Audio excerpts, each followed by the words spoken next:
വെറും 10 മിനിറ്റ് കൊണ്ട് നമുക്ക് ഉണ്ടാക്കാൻ പറ്റിയ ഒരു അടിപൊളി ബിസ്ക്കറ്റ് പുഡിങ്ങാണ്. അതും മാരിഗോൾഡ് വെച്ചിട്ടാട്ടോ.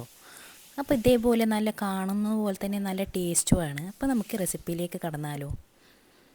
അപ്പോൾ ഒരു കപ്പ് പാലാണ് എടുത്തത്. ഒരു കപ്പും കുറച്ച് 1/4 കപ്പും പാലും എടുത്തിട്ടുണ്ട്. അതിലേക്ക് 2 ടേബിൾ സ്പൂൺ പഞ്ചസാര ഇട്ട് കൊടുത്തിട്ടുണ്ട്. ഇനി ഇതൊന്ന് തിളച്ച് വരട്ടെ.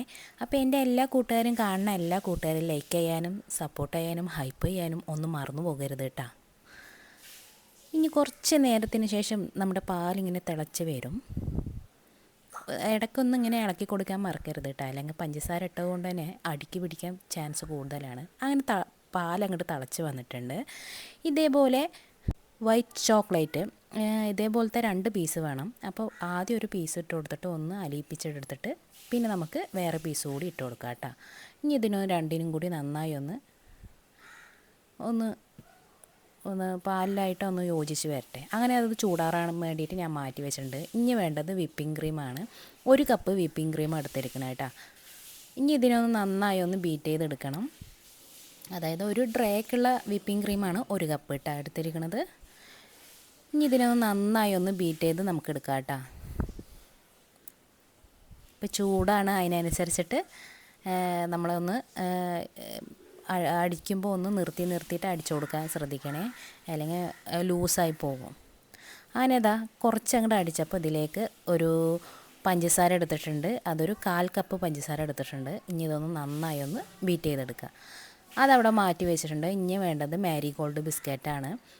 ഇതേപോലെ വെച്ച് കൊടുത്താൽ നമ്മുടെ മാരിഗോൾഡ് ബിസ്ക്കറ്റ് ഒരു ഭാഗത്ത് തന്നെ നിൽക്കില്ല. അപ്പോൾ നമുക്ക് കുറച്ച് വിപ്പിംഗ് ക്രീം അടിയിലോട്ട് ഒന്ന് തേച്ച് കൊടുക്കാം കേട്ടോ. ആ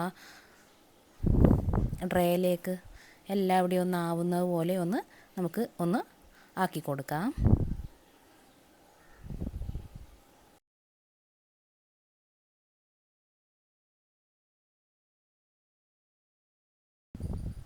അപ്പോൾ ഏകദേശമൊക്കെ റെഡി ആയിട്ടുണ്ട്. ഇനി നമുക്ക് ബിസ്ക്കറ്റ് ഇതിലേക്ക് വെച്ച് കൊടുക്കാം.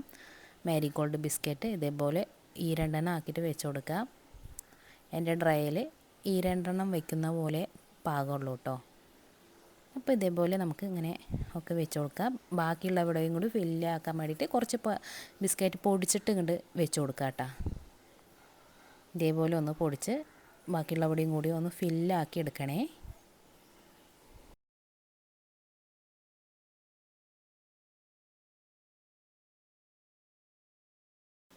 അങ്ങനെ ഇതേപോലെ ഓരോ ഭാഗത്തും ഇതേപോലെ കൊണ്ട് ഫില്ലാക്കി എടുത്തിട്ടുണ്ട്. അപ്പോഴേക്കും നമ്മുടെ പാലവിടെ നേരത്തെ ഫസ്റ്റിൽ ചൂടാറാൻ വേണ്ടി മാറ്റി വെച്ചത് ചൂടൊക്കെ ആറി സെറ്റായിട്ടുണ്ടായിരുന്നു. അത് ഇതിലേക്ക് ഇതേപോലെ ഒന്ന് കുറച്ച് ഒഴിച്ചു കൊടുക്കാം ബിസ്ക്കറ്റിൻ്റെ മേലോട്ട്. ബിസ്ക്കറ്റ് അപ്പോൾ ഒന്ന് കുതിർന്ന് റെഡിയായി വരും കേട്ടോ. അപ്പോൾ ഇത്രയും അധികം ഒരുപാട് ആക്കല്ലേ. ഇനി നമുക്ക് വിപ്പിംഗ് ക്രീം ഇതിൻ്റെ മേലോട്ട് വെച്ച് കൊടുക്കാം. വളരെ പെട്ടെന്ന് ഉണ്ടാക്കാൻ പറ്റുന്നൊരു പുഡിങ്ങാണ് കേട്ടോ ഇത്. ഇനി നമുക്ക് ഇതിൻ്റെ മേലോട്ടൊക്കെ ആക്കിയിട്ട് ഇതിലേക്ക് ചോക്ലേറ്റ് ചിപ്സ് ഉണ്ടല്ലോ അത് ഇട്ട് കൊടുക്കാം. നിങ്ങൾക്ക് ചോക്ലേറ്റ് ചിപ്സ് വേണ്ടെങ്കിൽ ബദാമോ അണ്ടിപ്പരിപ്പോ ഒക്കെ പൊടിച്ചത് ഇതിലേക്ക് ഇട്ട് കൊടുക്കാം. ഇതേപോലെ എല്ലാവിടെയും ആവുന്ന പോലെ ഒന്ന് ഇട്ട് കൊടുക്കാം കേട്ടോ. ഇനി ഇതിൻ്റെ മേലോട്ട് പിന്നെയും ബിസ്ക്കറ്റ് വെച്ച് കൊടുക്കാം. അതേപോലെ തന്നെ എല്ലാവിടെയും ഒന്ന് പൊടിച്ചിട്ട് ഒന്ന് ബാക്കിയുള്ളവിടെയും കൂടി ഫില്ലാക്കിയിട്ട് നമുക്ക് ആദ്യത്തെ ആ മിൽക്ക് ഇതിലേക്ക് ഒഴിച്ചു കൊടുക്കാം. പിന്നെ വിപ്പിംഗ് ക്രീം ഇട്ട് കൊടുക്കാം. പിന്നെ ചോക്ലേറ്റ് ചിപ്സ് അതിൻ്റെ മേലോട്ടൊന്ന് ഇട്ട് കൊടുക്കാം. ഇനി ഇതിൻ്റെ മേലോട്ട് ബിസ്ക്കറ്റ് വെച്ച് കൊടുക്കാം. അങ്ങനെ മേലോട്ട് ഇനി ആദ്യത്തെ പോലെ തന്നെ സ്റ്റെപ്പ് തന്നെ വെച്ച് കൊടുക്കുന്നത്. ബാക്കി പൊടിച്ചത് കൂടി ഇട്ട് കൊടുക്കുന്നുണ്ട് ബിസ്ക്കറ്റ്. ഇനി നമുക്ക് ആ മിൽക്ക് കൂടി ഇതിലേക്ക് ഒഴിച്ചു കൊടുക്കാം. ഇനി വിപ്പിംഗ് ക്രീമും കൂടി ഒഴിച്ച് കൊടുക്കാം. അങ്ങനെ അടിപൊളിയായി വന്നിട്ടുണ്ട്. ഇനി ഇതിൻ്റെ മേലോട്ട് കുറച്ചൊരു അലങ്കാരത്തിനായിട്ട് കുറച്ച് ചിപ്സ് ഇങ്ങനെ ഇട്ട് കൊടുക്കുന്നുണ്ട്, ചോക്ലേറ്റ് ചിപ്സ്. പിന്നെ ഞാൻ കുറച്ച് അണ്ടിപ്പരിപ്പ് ഒരു 10 അണ്ടിപ്പരിപ്പ് എടുത്തിട്ട് ഒന്ന് ചെറുതായി നുറുക്കി എടുത്തിട്ടുണ്ട്. അതുകൂടി ഇതിൻ്റെ അരിയിലേക്ക് ഒന്ന് ഡെക്കറേറ്റ് ചെയ്യാൻ വേണ്ടിയിട്ട് മാറ്റി വെച്ചിട്ടുണ്ടായിരുന്നു. ഇനി നമുക്കിതിൻ്റെ അരികിലോട്ട് അതുകൂടി ഇങ്ങനെ ഇട്ട് കൊടുക്കാം കേട്ടോ. അപ്പോൾ കാണാനും നല്ല ഭംഗിയൊക്കെ ആയിരിക്കും.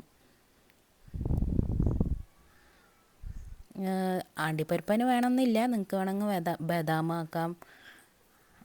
അല്ലെങ്കിൽ ബിസ്ക്കറ്റ്, ഈ ബിസ്ക്കറ്റിൻ്റെ പൊടി തന്നെ അതിൻ്റെ അരികിലോട്ട് ഇട്ട് കൊടുക്കാം. അപ്പോഴും നല്ല ഭംഗിയാണ് കാണാൻ. അപ്പോൾ നമ്മുടെ പുഡിങ് ഇവിടെ റെഡി ആയിട്ടുണ്ട്, അടിപൊളിയായി വന്നിട്ടുണ്ട്.